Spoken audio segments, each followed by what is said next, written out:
We are here in Australia. It is day 2 of our adventure going into the center of Australia, into the outback. Not gonna lie, I kind of want to become an opal digger. Seems like it'd be very rewarding. And the fly population is about 4 million.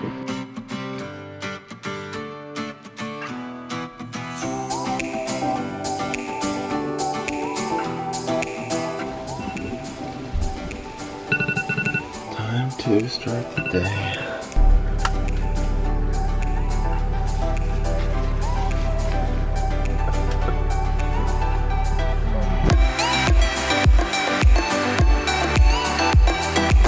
Stopped for breakfast. We have some sandwiches with either Vegemite, Nutella, or peanut butter and jelly, and some cereal and milk. And we are watching the sunrise, and it is absolutely incredible. Well, it looks like a painting.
Break.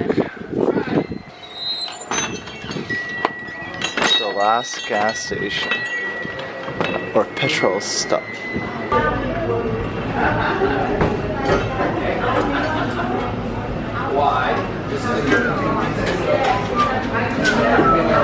We are currently in Glendombo, and right here we have the business directory of all the businesses in Glendombo, but I'm not sure when it was last updated. Fascinating. This is like a local collection here in Glendombo. They have some pictures, some funny ones. Emu security. It's pretty great. It's a well, it looks like. Well, at full Glendombo capacity. Well. Huh. Ah. We just learned what road trains are. They're essentially 18-wheelers with more than 18 wheels that have like 3 or 4, up to 5 in Western Australia, carriages on them.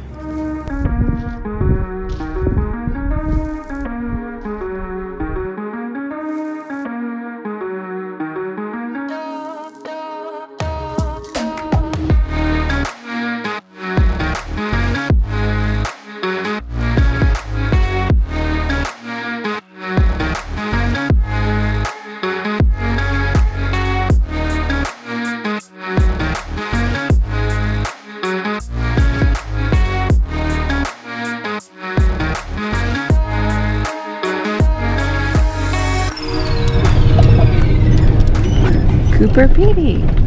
Now guys, Coober Pedy is very, very special place. You either love it or you hate it. We made it to Coober Pedy. Capital of the world for opals. Yeah. So how they do, you see that vehicle up there? That is actually a Coober Pedy invention, that particular truck. Because as you mine, you have to get the dirt out somehow, right? So this truck is kind of like a big, massive, gigantic vacuum cleaner. So it sucks all of it out. So they drill a hole, and as that soil has to be taken out, it goes through the truck, and then the truck dumps it behind it. That's why you have all these mounds. Because each mount represents that there is a hole down there. So as you drill the hole, the dirt behind the truck and so on.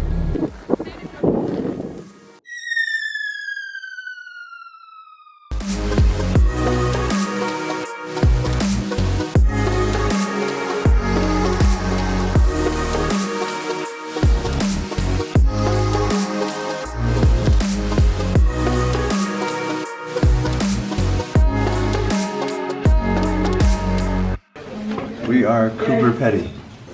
White men, white people staying in holes. Aboriginal term, name of the town. Anyway, this is where we're staying tonight.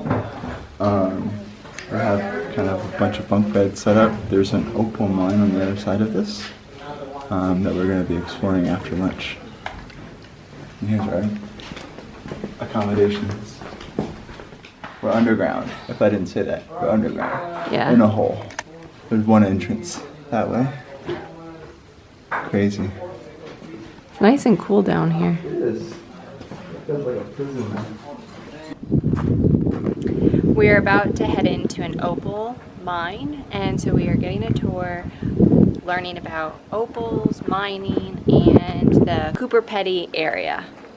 So we use this kind of crystal opal layers to create some cheaper stones like doublets and triplets. Now we're touring where people used to live. They worked and lived here. No, they didn't work right here, but these are the homes. This is where they worked. You can see this has uneven shape that was done by hand using picks and shovels. This is a typical house in Coober Pedy, and they literally dig into the house. The kitchen is located in the front for plumbing and water reasons, and then they can kind of keep adding rooms on. And so when you buy a house in Coober Pedy, you're buying the hill, you can kind of just keep adding rooms, and all the walls and ceilings have like a plaster on them or like a sealant, so that way there's less dust.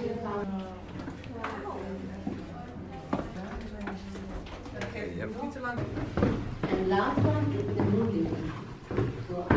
So we learned that opals are made from silicate and water. And so There it is. The rocks contain, or the dirt contains gypsum, and that's how it's able to stay lifted up without the need of supports and structure. They can make rooms as big as they want. So here's a postcard comparing the size of the US and Australia, and you can see how large Australia is. That was a great tour. Very informative. I learned a lot. Yeah. I feel like I didn't really understand what the center of Australia was used for. Although we don't know what it was used for Aboriginal, in terms of the Aboriginal people. Yeah. We do know what the European settlers used it for. That's cool. They mined opal. Yeah. Right around the time of World War I was when it boomed. Yeah. We have a couple hours to explore Coober Pedy. We need to get some drinks, get fly nest, because apparently there's fly apocalypse at Uluru, so we need to be prepared. And yeah, and then we have another fun activity planned at 5 p.m. We found bug nets. We're going to prepare them. Show us how it's done, babe. Nailed it. Is that really how you do it?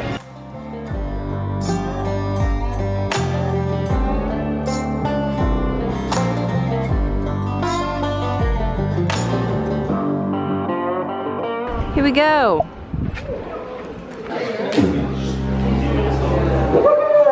I'm going to take you out the back and introduce you to some of our bigger kangaroos. You're in for a little bit of a treat because I've got two of my big ones out there and two like naughty little 2-year-olds running around. They are our bit bigger joeys. And when we go out, they're going to come up the fence because we've got some food for them. When they come up the fence, they don't like their head being touched. They're not on top of the head, that's a big no. Under the chin's good, chest is good, backside's okay. They're a nocturnal animal, so during the daytime they keep their eyes closed and they listen with their ears, so they use their primary senses. Entry to see the kangaroos is by way of donation or spender. We're totally self-funded, we don't get any help from the government, sadly. We take all wildlife, kangaroos, emus, wombats, birds, lizards, echidnas. Don't take snakes, I don't like snakes, they're horrible, they can stay right where they are, don't want nothing to do with them, but everything else is welcome. Oh, do you want to go wake Shawnee up, mate? Thank you. Oh, we got a friend already out here. Come on, Shawnee, can we get some food, babe? Can I feed him one? So basically what we do, folks, is take in orphan kangaroos and we get them in 2 ways. One where the mother's killed on the highway, somebody finds a baby in the pouch and brings it into us. Other way we get our kangaroos is from the local Aboriginal people who still hunt kangaroo for dinner, so they go and shoot the mother to eat. And quite often if there's a baby in the pouch, they'll keep it for a few days and then eventually bring it into us. So that's the 2 main ways we get our kangaroos in. These are big red kangaroos. People get a bit confused with Shawnee and Melly. That's so cute. They're called blue flyers. Oh my gosh. His chin. Shawnee here. He likes Shawnee that. was killed on the highway. Yeah, Actually found by Groovy Grape Tour Group, same as you guys with Groovy. And the tour guy's name was Sean, so that's where Sean got a name from. When they found her, she was in pretty bad shape. She had a broken left eye socket, had a damaged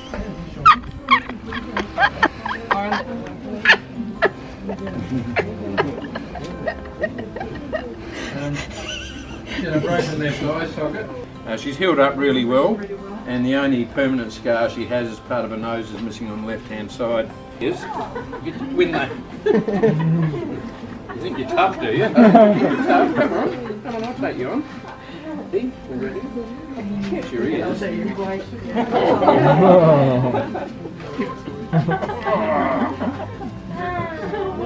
to attack me from behind, are you? That's cheating. That's cheating. That's cheating.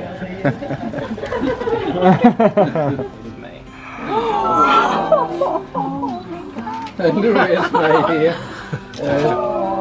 She's about 5 months old, and when they're born they're the size of your thumb, and they climb up in a mum's pouch, and that's where they stay for 6 months while they grow all their fur.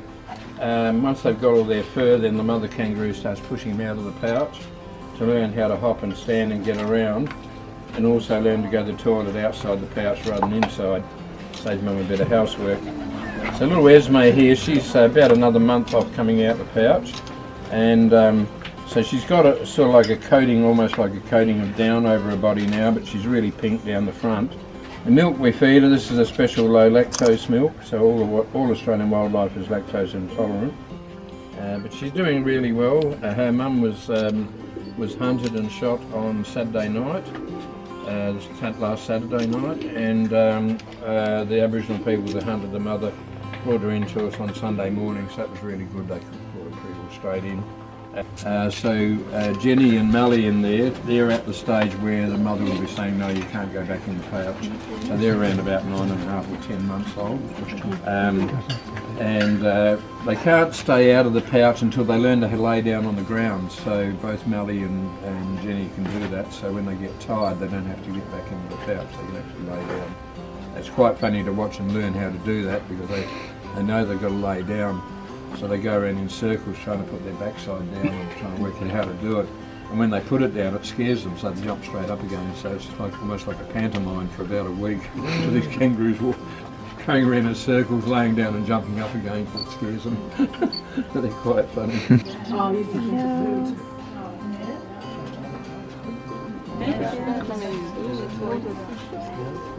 So cute.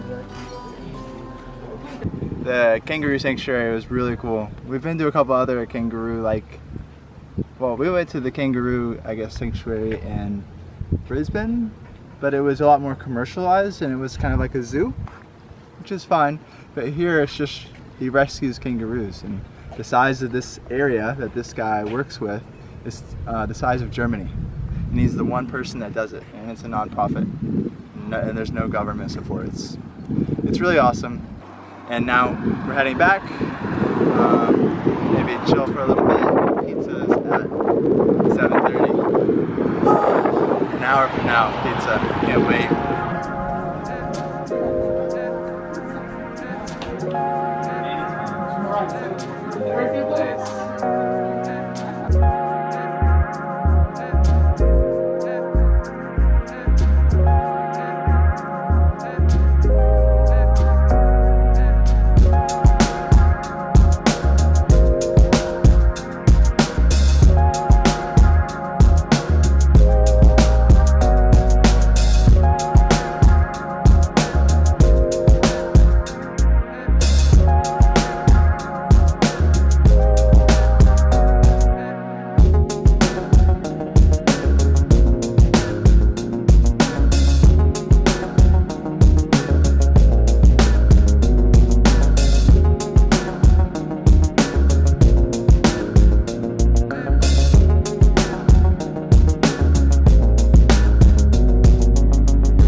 Pizza was great, and we really enjoyed watching the sunset tonight.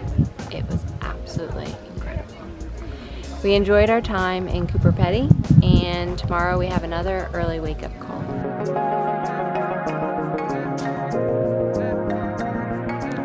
Everybody's in the van. Everyone? Yep. Really? And Glen Tombo, is that where we are? Glenombo? Glenombo? Yes. Wow. Wow. Yeah. If you want to fit in, this is what you do. I'm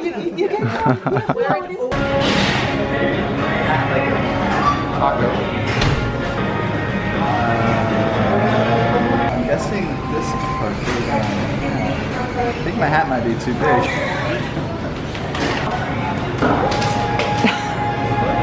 Nailed it. Is that really how you do it?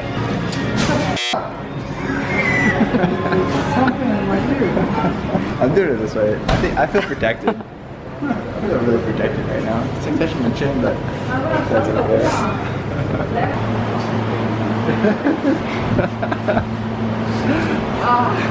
We're in a beer cooler. Hey. And kangaroo sanctuary. Kangaroo. Wagyu. Kangaroo. They probably make that here. Art. This and have it available. Hey. Yay! Wait, what was I saying again? I don't remember.